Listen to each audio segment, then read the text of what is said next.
আল্লাহ এবং তার রাসূলের কোন অসম্মান এক মুহূর্তের জন্য আমরা বরদাস্ত করে নেব না।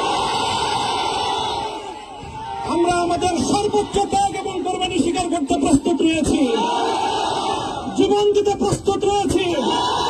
আল্লাহর জমিনে আল্লাহর দিনের ঝান্ডা সমুন্নত করেই আমাদের যাত্রা থামবে ইনশাআল্লাহ। হয়তো শাহাদাত, নয়তো খেলাফত ইনশাআল্লাহ।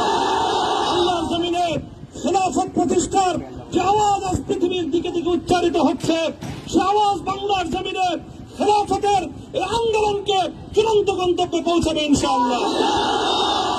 আমি বাংলাদেশের আলেম সমাজ, হেফাজতে ইসলাম বাংলাদেশ সহ বাংলাদেশ খেলাফত মজলিস সহ সকল ভ্রাতৃপ্রতিম সংগঠন, সকল ধর্মপ্রাণ, ইসলামপন্থী বিভিন্ন ছোটখাটো মতভেদ, মতবিরোধ, মত পার্থক্যের ঊর্ধ্বে উঠে যারা এলায়ে কালেমাতুল্লাহর এই